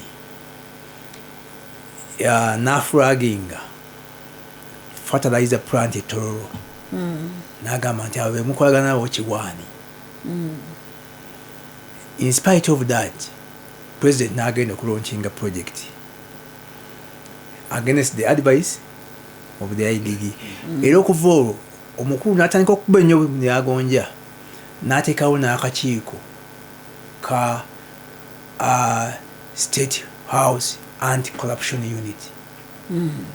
Parallel to the IGG. Okuva olwo exit ya Mulyagonja ne bagikuula amannyo Natures aba abafatalize omukulu sibe yatugamba nti baba dibaba yagamba nti nabbi abamanyi ne information eno Aisha gitwali nalinja babuliddeko kati olaba nti IGG bamukuba ffe bwe twawakanya ekyekololo ku body batujjako bwe nawakanya ekyerugogo opposite the gate nange banzijjako so RGC yakola report in 2 days never removed record to hide ono omukyala gw'obadde oyogerako owalubowa Enrica Pinetti bwabadde bagenda okumuwa contract gye bakasembayo okumuwa we resisted as parliament netugandye ne bannange omukazi alemedde okuzimba eddwaliro bukyanga mulimu w'emyaka gyonna nesente mumuwali era mumwongera contract it was all to the deaf ears eno roko sente zebaze bagiwa simanyi ekola naggulu simanyi ekola yemu ku cases zanneewunyisa nga ndi mubaka wa parliament nga mu ground zonna ziwerwa ne bannange roko temugyongera ate mugiwa sente zaffe ekole ate tekola sipiika yagamba mwagala kundetera buzibu naayisa ekintu n'amala ogamba Anita kadaga njogera ku speaker mumyoka wa Anita yali mu house tayebwa yayise ekintu n'alaba nga parliament yona objectinze bonna bayimuka wati eyes have it ne bagamba naye naga the eyes have it nasituka ne mu room mwayambalire ngweti yayingira yadduka kuyingira motoka kufuluma naga ndi mwagala kundetera buzibu kakati eshize eno simanyi aboyo contractor yo company yesimanyi abo something oyo abakari Abubeka teri contract yatambuza geri perfect naye twewola n'ensimbi ne tumwayongera atambuze contract Aisha parliament yammwe ekizimbe ekyo kyali kyakumala bbanga ki roko yezimba bbanga ki nze nali neesunga nti nja kutuula emyaka 8 emyaka giweze 10 nali neesunga nti nja kutuulako oko mu mu kizimbe ekyo naye nabana abakirimu bayinza okuvaamu nga tebakikoze eki nga tebakituddeemuko that doesn't matter I'm talking about the time gye kimaze babeeranga obukozi nga 3 buna butakwana pata busiba bukuwona so ekizibu kya corruption ye Uganda Peter eva ku nsibuko gye bayita ku nsibuko ekika kya mwamanje kisibuka wa Peter wano bulimo ekyaffe kisibuka tugenda nakukuma ekyombuto mugulu eri esingo problem bwe banga etandika ddala ku nsibuko y'ekika temuyina kye musobola kutereeza nsonga zaki bw'abanga omunyolo yajja n'abeera nga omunyolo nga yejjajja wammwe n'ali ensowole mugenda kutambulira mu b'ensowole nga bokka bwe bakola ki omanyi bulungi oteesaasira waffe wali nti olusozi omuntu yalutwala bo bali eno wansi eno But you see, Aisha, Peter, njagala kuchallenginga a little bit. Ensonga lwaki nalese example ya Dr. Mahathir Mohamad. Mpiji Express Highway ya 1.3 trillion. Dr. Mahathir Mohamad, in spite of corruption that was up to 30-something%, sijukira the exact figure, up to 30-something%, Malaysia scaled its time into a global upper middle income eri waggulu. Ewa Suharto gye yakkiriza ba oligarchs okunyaga. Even then Indonesia hit through the roof. Wano lwakuba tubadde tusomesa nnyo ani Lee Kuan Yew, abazungu bayagala nnyo okuparadinga Lee Kuan Yew, but bali in spite of all the corruption they still broke through. So even even South Korea, by the way, even South Korea, Bosoma, there was an article recently, one of the economic advisors here, how it was a dictatorship. Naye they still made it through. Nze kyendo woza wana kiriko nti wewawo state ekkiriza a clique okubba, that clique is not an entrepreneurial class. Back to Aisha. Because Aisha, nze ndi kalas. Olaba okugenda Congo. Olaba okugenda Congo. I was doing an interview recently with a Turkish media. Ng'olya mbuuza, what is the next magic bullet for the Uganda's economy? I said, looting Congo is our next biggest bullet. We need to go and sweep Congo clean like the British did in India. Banafe ba competitor bafe bahadeke mbago. Like the British did in India. They went nemizikiti ne bagikarakatako zaabu ne bamukomyaweeka. Kati naye nge okunyaga oku kuli deliberately because the economies have plundered. America is plundering the Arabs and developing home. Why isn't that magic helping we must condone us? Corruption to get development.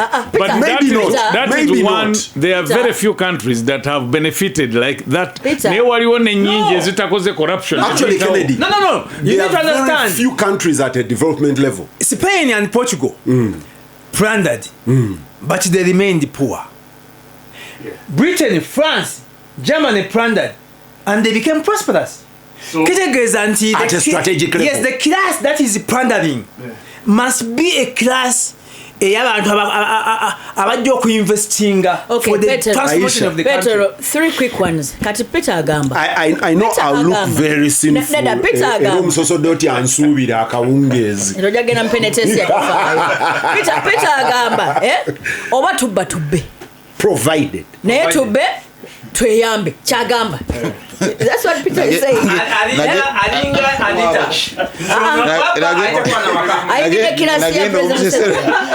Nagenda omuseserodoti naye sijja kukwogera kibi ekyo. Muganda obadde tokimanyi nti kibi saamudira. Okay, Petero nakoze ekibi. I have seen specifically what? I've seen I've fallen short specifically what? No, you get it. Kati ni mugamba wali tukimanyi. Didn't you know? Tasobola kukulembera mugwene.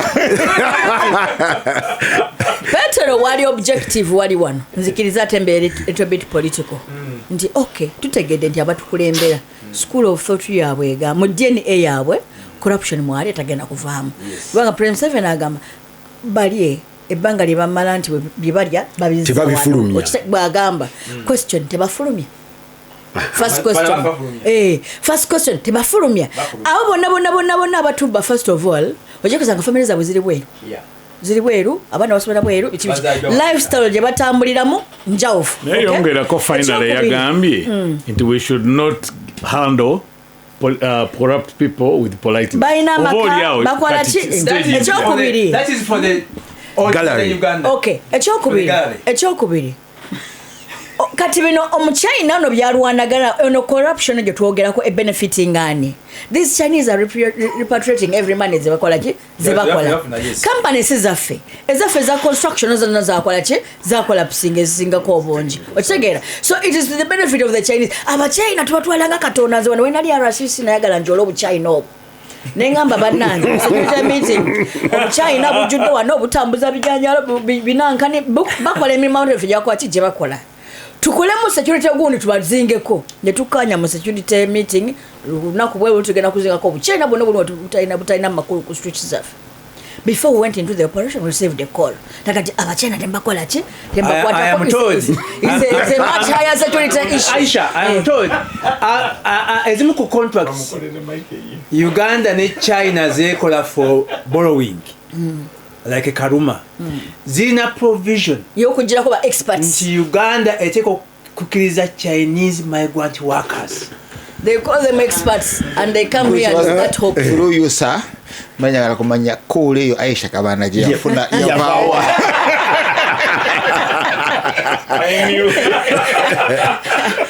So Petero eyo joyogerako bitoze mu Rwomushana.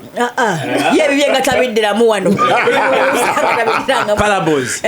Petero eyo joyogerako where joloza nti corruption yasobola okubeera despite corruption nga bya boosting economy. Bana ababba sente zaffe bali mu consumables which consumables esasobola ku driving economy okitegeera kati kyovola banti tekisobola kuyamba kati Prime Museveni oga nti asibire obusibizi sente wano asooka agenda atunulire abantu be lifestyle yaabwe eriki bo kutumbula bulamu bwabwe nga bba abantu tezikomo wano wansi mu bintu ebisobola okukola multiplier effect. Ekyokubiri tozimbye capacity y'abantu tozimbye capacity ya local companies ekisobola okutambuza omulimu nti agenda agulirire bamuwa omulimu agenda agukole. Mena in real estate kyova nti osanga ekibizimbe mu Kampala in the center of Kampala kyamyaliro 10 naye nga kimaze emyaka 10 tekiriko single tenant tekiriko bantu kyezikoze sente okimanyi Peter ku inflating cost ya ttaka ya property cost ya ttaka n'erinnya nnyo Kampala ali expensive okusinga ne New York. You'd rather buy a plot of land in New York than okugula wano e Kololo okitegeera olwokubanga bafuna sente nyangu mangu ozifulumya nezikola competition ku byaffe. So mu bufunzi buli akoze attempt okulwanisa corruption wane Uganda atomedde ekisenge. Ekimutomeza ekisenge lwakubanga obuli bw'enguzi buli ku nsibuko kwennyini naawe ogandi bakama baffe tebabulamu bubuki tebabulamu buzibu tebugenda ku driving economy yaffe kubanga tebalowoleza mu kukola biyamba bantu bo bazimbye amalwaliro ameka abo bennyini abo balina agabo ameka balina factories meka genda weebuuzeemu abo balina opportunities nti nkuwa ekituga kuba corruption emu weeyita mu kituga mu kulya pati ya enguudo muki nti nkuwa ekituga nembako kyenkola nothing. Surprisingly bwe bamala okuva mu bukulembeze bagwa kyenkanya ne baddayo wansi n'okusinga n'abantu badde kola ki be badde basanga. Charles Rwomushana tasokene mukwano gwaffe Haji Kasure sanasiyo what factor kakati manya sola bimo bya tractor manyo bichi ebikola enguudo naye yatunulamu nagamba abachina baleese ebitruck howo howo ekirala kikibi sino truck ebitruck ebyo naye ebyo nebitruck eyo baleese babiwadde ekitanda kinene abana Uganda engeri gye mbamanyi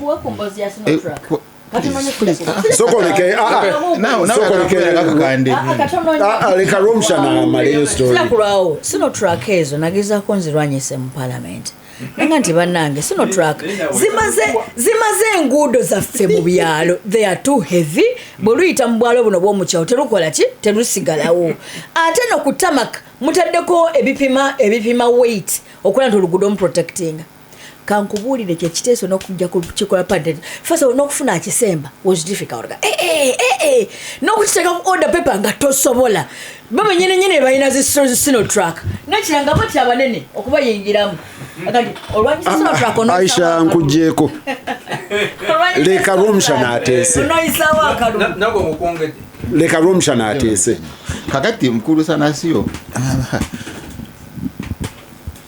omukyayina ono azimbye ekitrack n'akiteekako ekitaana nga kinene ate ng'omunauganda engeri gyemumanyi ajja kwagala kukyoverloadinga kakati engeri gyanayagala okukyoverloadinga ono omukyayina ayina kubaako nga buma bwakoze mu mupiira eyo wansi eyo nga bunafu nnyo nti bwokyoverloadinga bujja kuba bukutuka kakati kanve mu bitractor ngene noonye obuuma bwemba nsuubula and indeed bwekiti bwe kyagenda so Asanasio is the only Ugandan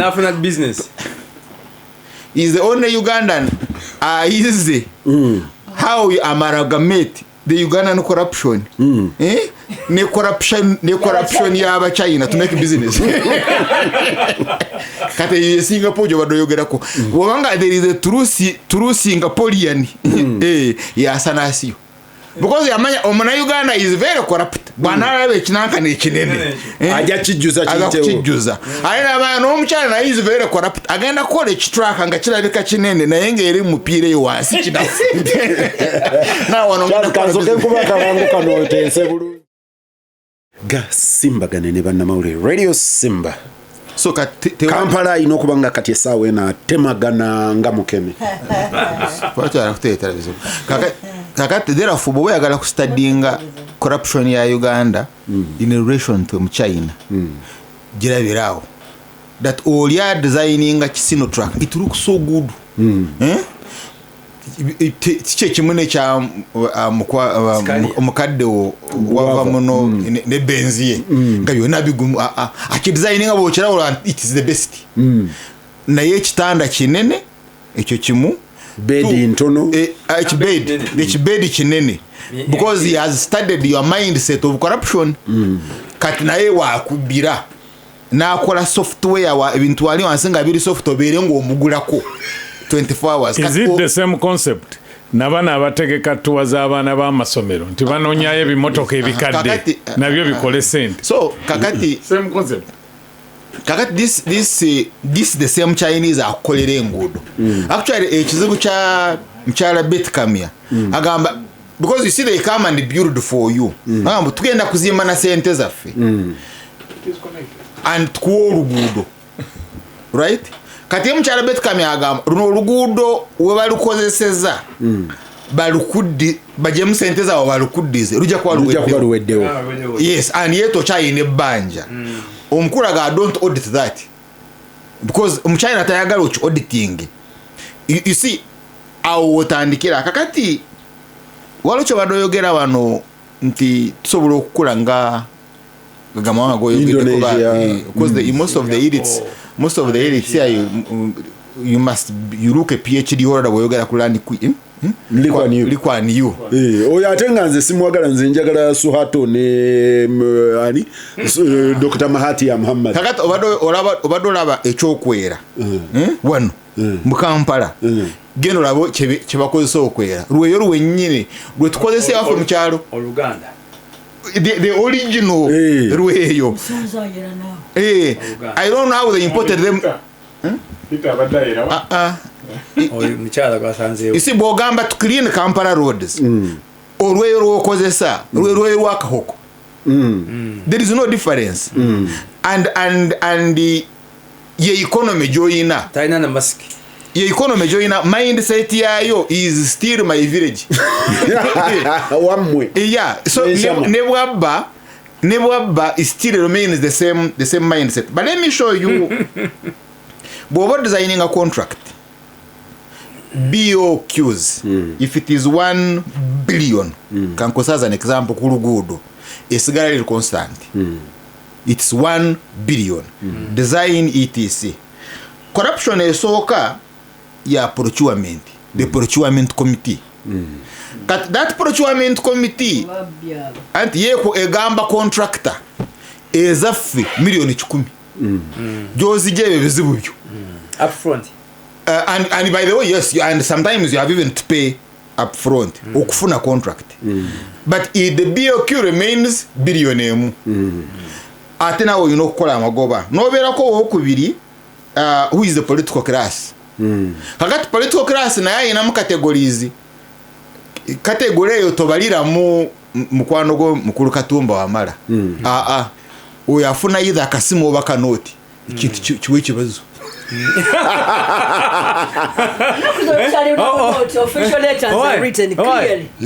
Tagamati muwe agamba bwogenda eyo contract ya kibazo bwogenda ng'oli kibazo nti ono mukwano gwange tweddira bimweddira ebyo nyonyi nyange kula bweti bukazo manyaga mayanze ngati chobola wa Aisha Kabanda bayitayo butambara katanafe tuyine wafe tuyitayo bwambara kakati nebuza bugata bitya eri bwambara eno butambara kakati wamwe mwambara bano tebambara kali anu anote neighbors eri subagana na nebuza kati kamberekera kakati bwema ntwedira kimu fena tuli butambara wa fena tuli bwambara noga aja kwa contract ajaga koma wencha tasobola kuwa because either wali wakasima akagigaba o kakati akasima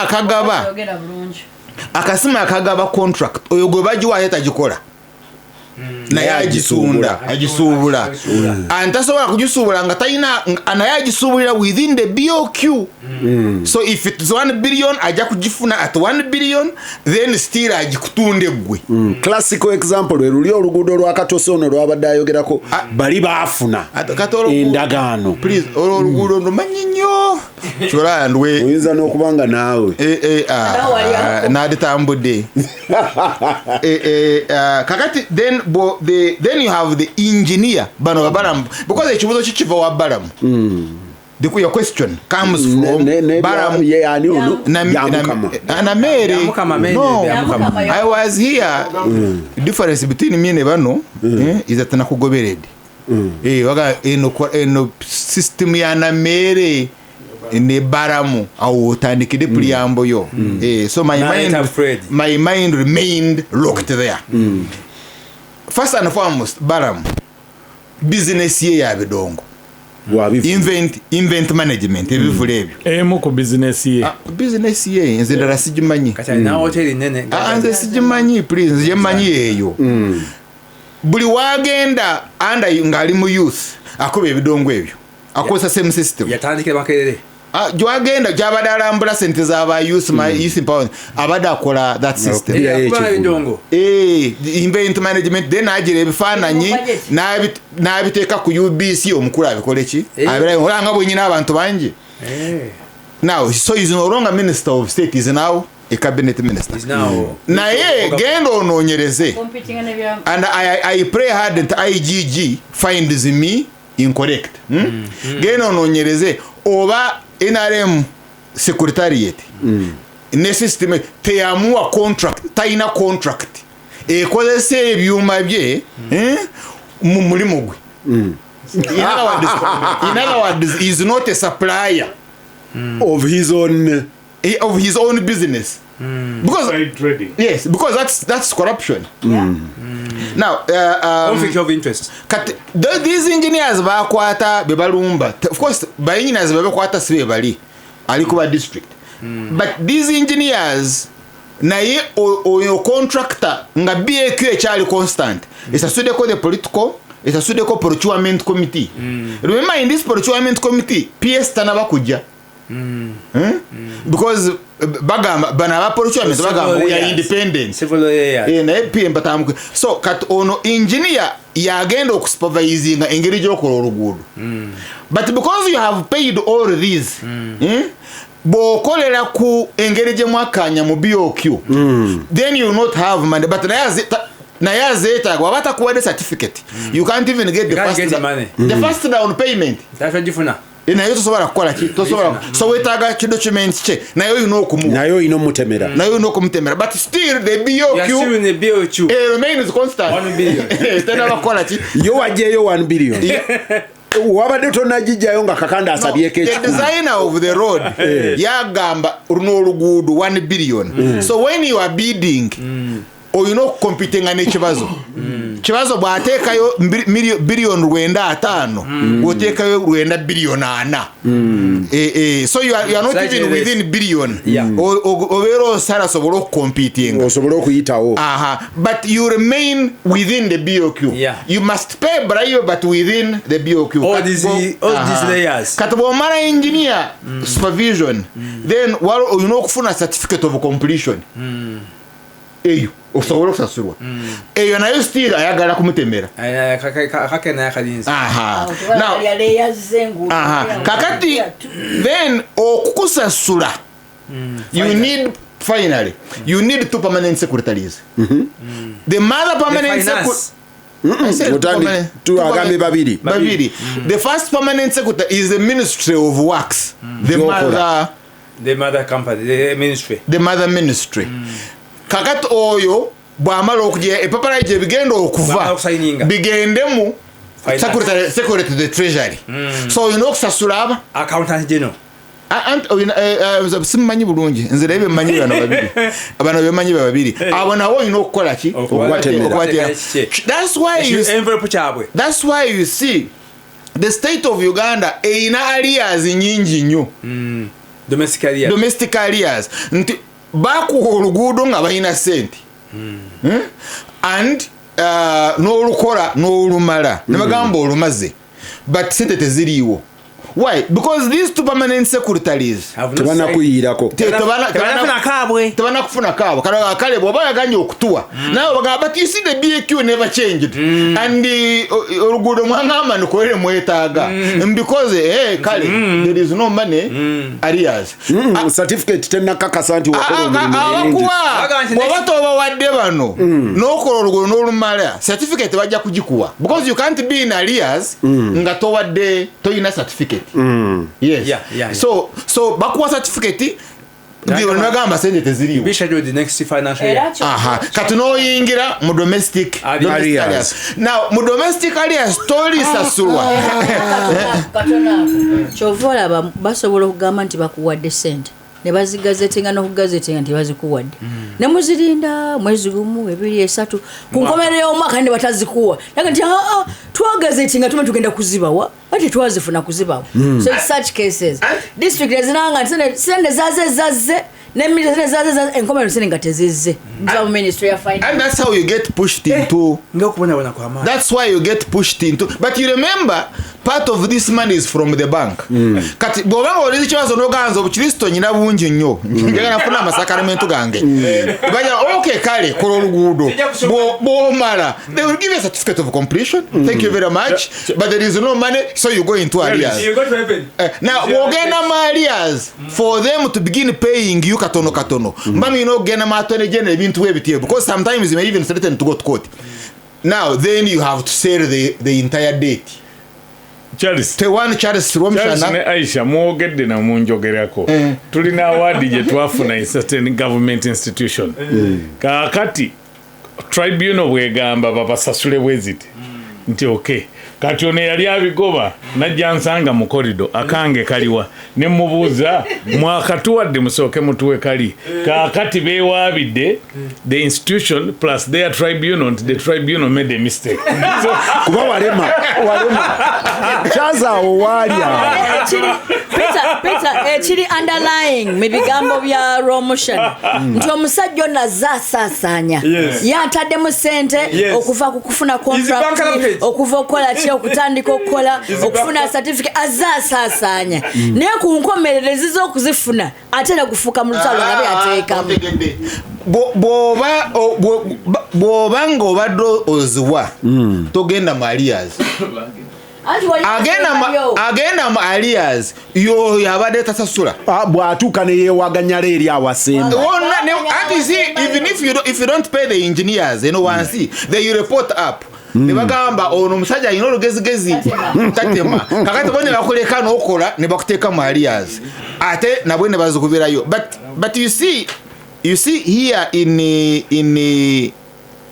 we are still on the BAQ bw'oba oli cooperative every stage sente bazikuwa bw'obanga oli cooperative nga bamanyi nti if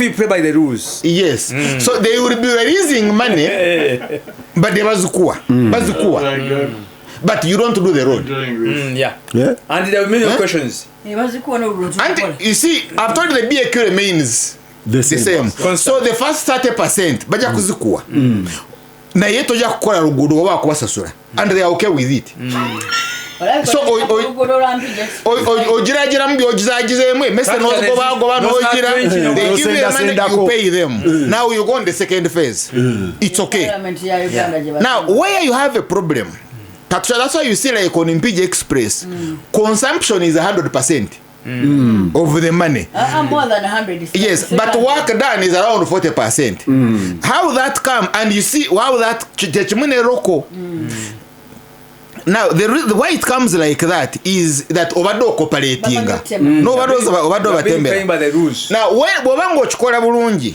they will even do for you supplementary and they have always done true they will do for you if bobango oli that's fight atme mwenu mao no mwana mrungi if mao another name for mao you know mwana mrungi mao no mwana mrungi no mwana mrungi kwati woboli mwana mrungi and akaba mwekali they will get you supplementary chazanzijukiza waliwo abafiirwa ku kyalo ekimu bwe bafiirwa omuntu ava ku kyalo ekirala emayiro n'emayiro najja n'atema emiranga neyeeziribanga nagandi maama waffe afubatule babuuza weyaze yani ndi awo kooti okoti alumiddwa maama waffe